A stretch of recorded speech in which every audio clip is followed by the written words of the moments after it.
Bon, si Wakanda Forever nous a permis d'assister à la guerre du Wakanda et Talokan, nous a présenté le personnage de Namor ou encore Riri Williams et nous a révélé l'identité du nouveau Black Panther, sachez que le film nous a caché beaucoup de choses. Des mystères qui se connectent à d'autres films, d'autres séries, des phrases qui peuvent passer inaperçues pourtant, elles teasent de grandes choses. Même que la clé du retour d'un personnage très important se trouve dans Wakanda Forever, par contre, c'est pas le personnage auquel vous pensez. En bref, nous revoilà repartis pour traiter de ce que Black Panther Wakanda Forever ne vous dit pas. Sortez vos costumes de super-héros, installez-vous confortablement et explosez le pouce bleu avec le gant de l'infini. Je suis HeroesF et aujourd'hui, on explore entre autres le monde astral pour mieux comprendre Black Panther Wakanda Forever.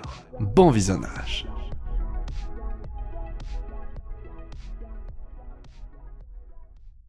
C'est la première fois depuis Avengers Infinity War qu'un élément pointe enfin du doigt la partie où Shuri a aidé Vision à enlever la gemme de l'esprit présente sur son front. Une scène très importante du film qui n'a jamais été résolue à ce jour, une intrigue secondaire non utilisée, rien concernant ce que Shuri a récupéré de la gemme de l'esprit, rien concernant ce qui sera fait de ces données, des données qui sont censées être la conscience de Vision. Tout le code qui compose l'intelligence artificielle de Vision créée par Tony Stark. Souvenez-vous, Vision, avant d'être ce qu'il est, était Jarvis, l'intelligence artificielle de Tony Stark, qui avait réussi à survivre face à Ultron et qui avait fini par revenir aider Tony, se placer dans le corps en vibranium que Ultron s'était créé. La suite, vous la connaissez. Vision était né et surtout, Vision a très vite été détruit.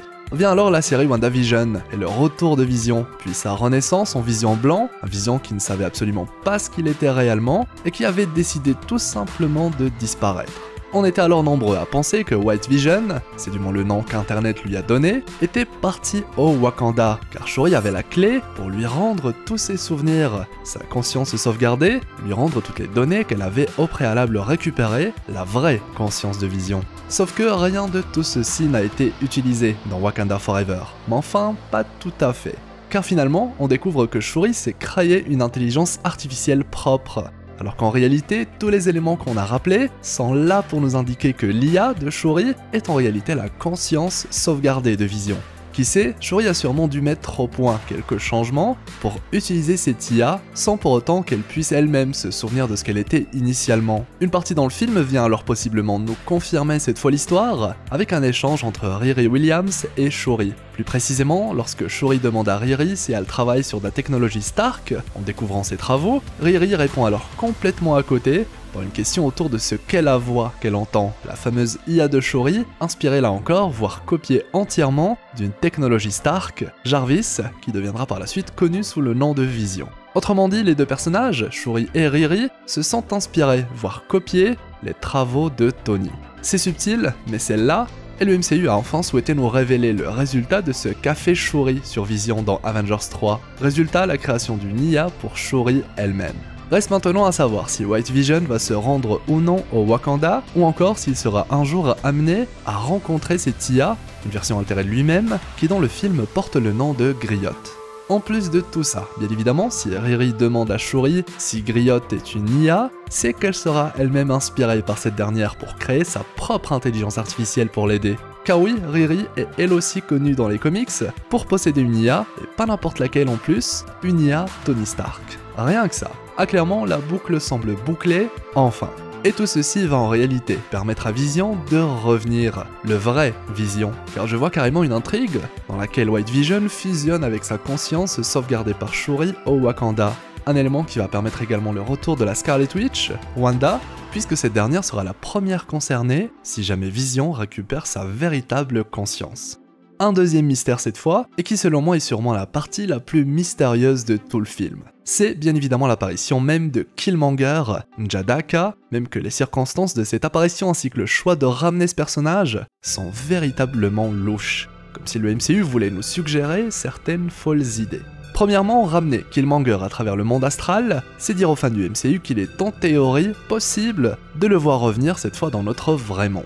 Et ça on le découvre via la série Moon Knight. où l'on nous explique clairement qu'il est possible de revenir du monde des morts. Même que le Moon Knight lui-même a été ressuscité de cette manière, dites-vous que dans la série Moon Knight, on nous parle également du monde astral, puisqu'il est décrit comme l'une des dimensions qui composent le monde de l'au-delà. Loin d'être un simple détail, il s'agit d'une information bien trop précise, quelque chose qui là encore, j'ai toujours trouvé louche. Toutefois, il se pourrait que ramener Killmonger du monde des morts soit plus compliqué que pour le Moon Knight, car déjà, bien qu'en théorie ce soit possible, la différence majeure c'est que le corps du Moon Knight était encore intact, blessé mortellement certes, mais toujours disponible, alors que celui de Killmonger est a priori perdu, décomposé et être réanimé dans un squelette, ça semble pas trop fit dans la logique de l'univers du MCU. Et de suite, sans son corps, les choses deviennent plus compliquées, à moins de trouver une justification solide.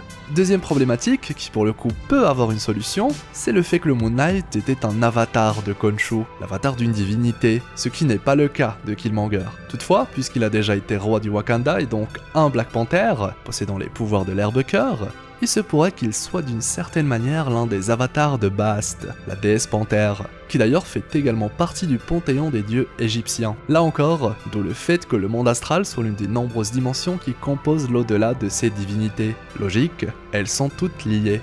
En gros, il faudrait l'aide de Bast elle-même pour ramener un Killmonger si jamais. Ainsi, en théorie, ressusciter Killmonger n'est pas illogique avec les règles du MCU, surtout après toutes ces précisions qui portent à croire qu'ils veulent nous pousser à créer ces théories. Si en plus de tout ceci, car oui ce n'est pas fini, si on y ajoute le Valhalla, découvert récemment dans le film Thor 4 Love and Thunder avec une Jane Foster qui est morte et qui arrive dans une autre dimension de l'au-delà elle aussi, comment ne pas y voir une sorte de setup de la part de Marvel? Comme si le MCU souhaite faire quelque chose avec ces mondes de l'au-delà, desquels il est possible de revenir. Alors bien sûr, ici ma théorie c'est que je ne dis pas qu'ils vont forcément revenir, mais qu'il est possible de le faire, en se basant sur toutes les informations révélées par le MCU durant cette phase 4. Et entre nous, c'est louche de voir autant de projets du MCU utiliser l'au-delà, nous expliquer comment ça fonctionne et aussi comment en revenir, sans finir par utiliser tous ces éléments tôt ou tard.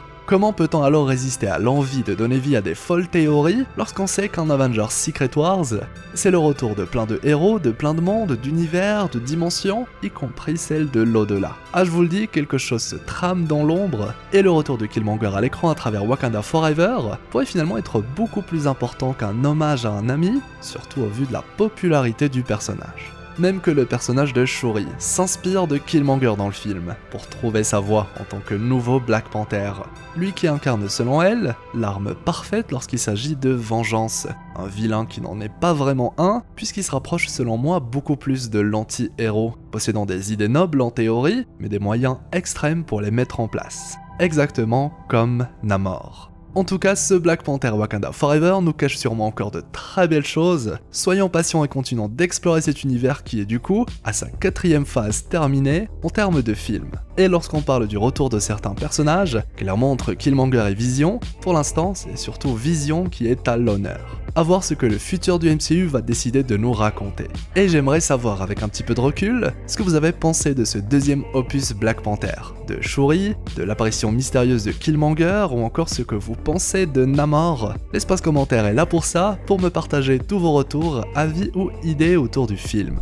Je compte sur vous pour le pouce en l'air, le fameux pouce bleu avec le gant de l'infini, c'est le meilleur moyen de soutenir mon travail. Il semblerait même qu'on puisse ressentir le pouvoir du monde astral et Killmonger lorsqu'on clique dessus. Abonnez-vous si ce n'est toujours pas fait, un clic pour faire partie de notre belle communauté d'explorateurs, avec la petite cloche pour être notifié à chaque publication. Foncez découvrir la vidéo qui explique les éléments les plus importants du film Black Panther Wakanda Forever, sa fin ainsi que la scène post-crédit. Quant à moi, eh bien je vous souhaite une agréable journée ou soirée. C'était Hirosef l'explorateur d'univers, pour vous servir.